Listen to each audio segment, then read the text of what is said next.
भरमौर में 700 साल पुराना गिरड़ माता का मंदिर जला, मूर्तियों को भी नुकसान।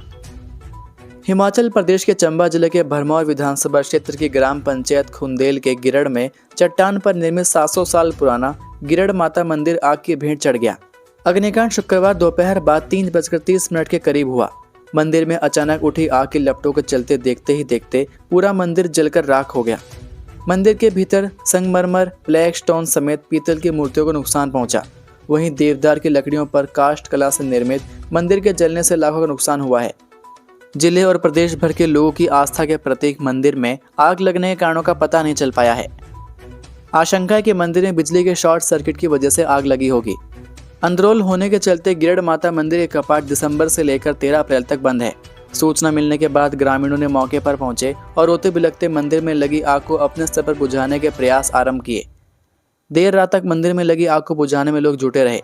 भरमौर विधायक डॉक्टर जनक राज और market committee chairman Lalit Thakur ने बताया कि लोगों की आस्था का प्रतीक गिरड़ माता मंदिर जलने की सूचना मिली। उन्होंने प्रशासन से नुकसान का आंकलन तैयार करवा उचित कदम उठाने की बात कही है। अनियंत्रित होकर 100 मीटर गहरी खाई में गिरी कार, 31 वर्षीय युवक की मौत, 2 घायल। हिमाचल प्रदेश में सड़क हादसे थमने का नाम नहीं ले रहे। सिरमौर जिला के पुलिस थाना संगड़ाह के अंतर्गत एक सड़क हादसा पेश आया, जिसमें एक कार अनियंत्रित होकर करीब 100 मीटर गहरी खाई में जा गिरी।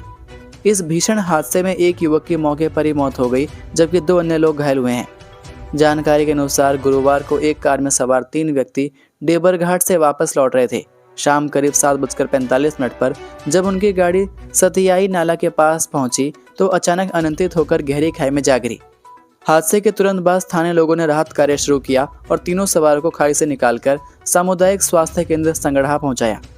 यहां डॉक्टर ने अभिमन्यु, उम्र 31 वर्षीय, पुत्र सुंदर सिंह, निवासी गांव व डाकघर लाना पालर को मृत घोषित कर दिया।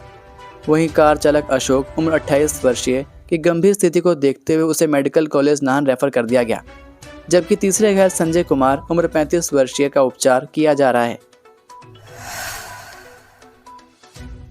गोहर में घटने की बजाय बढ़ रहा पीलिया, 10 और नए मामले आए सामने, पानी का सैंपल फेल। गोहर में पीलिया का प्रकोप लगातार बढ़ता जा रहा है। शुक्रवार को 10 और नए मामले सामने आए, जिससे अब प्रशासन के हाथ पांव भी फूलने लगे हैं। आपको बता दें कि अब तक 92 लोग पीलिया रोग से संक्रमित हो गए हैं, जिसमें 57 मरीज स्वस्थ हो गए हैं।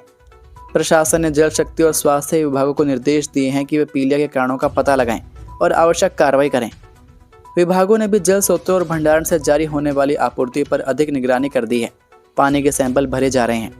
बताया जा रहा है कि बाडू गांव में स्थित एक नल के पानी में बैक्टीरिया के लक्षण पाए गए हैं, लेकिन अहम बात यह है कि जिस उपभोक्ता के नल के पानी का सैंपल फेल हुआ है, उस घर में परिवार के किसी भी सदस्य में रोग के कोई भी लक्षण नहीं पाए गए हैं। जल शक्ति विभाग के एसडीओ दत्त राम ठाकुर ने बताया कि जल स्रोतों में जिन लोगों ने अपने घर का गंदा पानी छोड़ रखा है, शिनाख्त के बाद उन्हें नोटिस दे दिए गए हैं। चैल चौक और अन्य बाजारों में ऐसे लोगों की पहचान की जा रही है। हालातों को देखते हुए विभाग उन लोगों पर कड़ा एक्शन लेने जा रहा है। बीएमओ बक्सियाड़ डॉक्टर राकेश रोशन भारद्वाज ने कहा कि शुक्रवार को 10 और नए केस सामने आए हैं। 3 मरीज सिविल अस्पताल गोहर में उपचार के लिए भर्ती हैं। लोग उबला हुआ पानी पिएं, स्वच्छता का विशेष ध्यान रखें और पीलिया के किसी भी लक्षण के दिखाई देने पर तुरंत नजदीकी स्वास्थ्य केंद्र में जांच करवाएं। हिमाचल में चीनी पुलिस वाला अरेस्ट, व्हाट्सएप से भेज रहा था खबरें, रिकॉर्ड में खुले कई बड़े राज। हिमाचल प्रदेश पुलिस द्वारा गिरफ्तार किए गए चीनी नागरिक के मामले में कई बड़े खुलासे हुए हैं।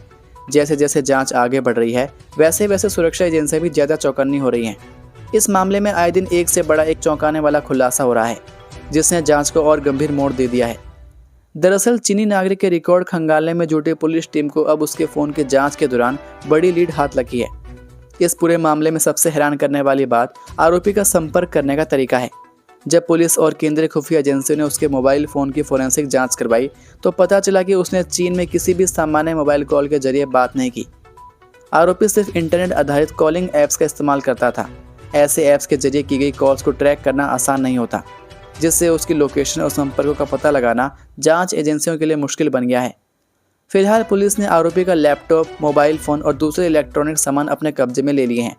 अब इन सभी डिवाइस की जांच की जा रही है ताकि पता चल सके कि वह यहाँ किन लोगों से संपर्क में था, कहाँ गया और उसने इंटरनेट का इस्तेमाल किस किस काम के लिए किया। इससे उसकी गतिविधियों की पूरी सच्चाई सामने आने की उम्मीद है। आपको बता दें कि 3 फरवरी को पुलिस टीम ने कांगड़ा के पर्यटक स्थल धर्मशाला मैगलोडगंज में एक चीनी युवक को बिना किसी वीज़ा के घूम रहा था। युवक लगभग 130 दिनों यानी लगभग 5 महीने तक मैगलोडगंज में रह रहा था, जिसके बाद मामले का खुलासा हुआ।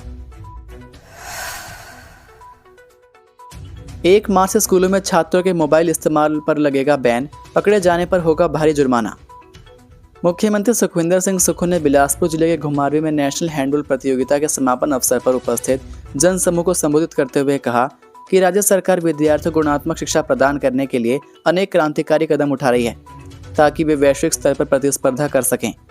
उन्होंने कहा कि प्रदेश सरकार इस वर्ष 1 मार्च के बाद राज्य के सभी सरकारी और निजी स्कूलों में मोबाइल फोन पर पूर्ण रूप से प्रतिबंध लगाएगी तथा स्कूल परिसर में मोबाइल लाने की अनुमति नहीं होगी।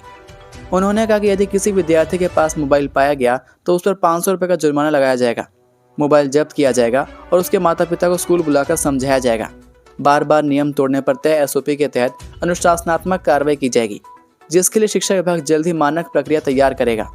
उन्होंने कहा कि अक्सर देखा गया है कि स्कूलों में लंच टाइम के दौरान बच्चे मोबाइल में व्यस्त रहते हैं, जिससे वे पढ़ाई पर ध्यान केंद्रित नहीं कर पाते। उन्होंने कहा कि सरकार केवल नए स्कूल खोलने पर नहीं बल्कि गुणवत्तापूर्ण शिक्षा पर फोकस कर रही है। उन्होंने कहा कि वे स्वयं सरकारी स्कूल में पढ़े हैं, इसलिए स्कूलों में गुणात्मक शिक्षा लागू करना बेहद जरूरी है। प्रदेश में जनगणना 2027 को हरी झंडी, घर घर जाकर जुटाई जाएंगी 33 अहम जानकारियां। हिमाचल प्रदेश में भारत की जनगणना 2027 को लेकर तैयारियां शुरू हो गई हैं। राज्य सरकार ने मकान सूचीकरण और मकानों की गणना को लेकर आधिकारिक अधिसूचना जारी कर दी। इस अधिसूचना के जारी होने के साथ ही जनगणना की शुरुआती प्रक्रिया को हरी झंडी मिल गई है। राज्यपाल द्वारा जारी अधिसूचना के अनुसार जनगणना नियम 1990 के नियम 8 के तहत केंद्र सरकार की अधिसूचना को हिमाचल प्रदेश के ई-राजपत्र में प्रकाशित किया गया। जनगणना 2027 के तहत नियुक्त जनगणना अधिकारी प्रदेश के शहरी और ग्रामीण क्षेत्रों में घर घर जाकर मकानों और परिवारों से जुड़ी जानकारी एकत्र करेंगे। इस दौरान हर मकान के बारे में तय प्रश्नों के आधार पर विवरण लिया जाएगा। जनगणना के तहत परिवार में रहने वाले सदस्यों की संख्या, परिवार के मुखिया का नाम, लिंग, सामाजिक वर्ग सहित कुल 33 बिंदुओं पर विवरण दर्ज किया जाएगा। जनगणना कार्य के उद्देश्य से एक मोबाइल नंबर भी लिया जाएगा, जिसका उपयोग केवल आधिकारिक सूचना के लिए होगा।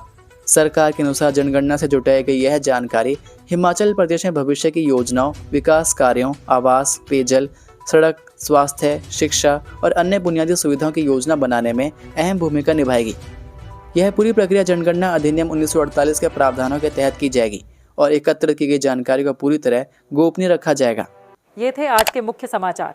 हिमाचल प्रदेश की बड़ी खबरें रोजाना जानने के लिए सब्सक्राइब कीजिए DHP न्यूज़ चैनल को और बेल आइकन पर क्लिक करें, जिससे आपको प्रदेश की बड़ी खबरें हमारे द्वारा मिलती रहें। वीडियो को लाइक और शेयर ज़रूर कीजिए और आप हमारी वीडियो कौन से शहर से देख रहे हैं नीचे कमेंट करके ज़रूर बताइए। वीडियो में अंत तक बने रहने के लिए आपका बहुत बहुत धन्यवाद। जय हिंद, जय भारत, जय हिमाचल।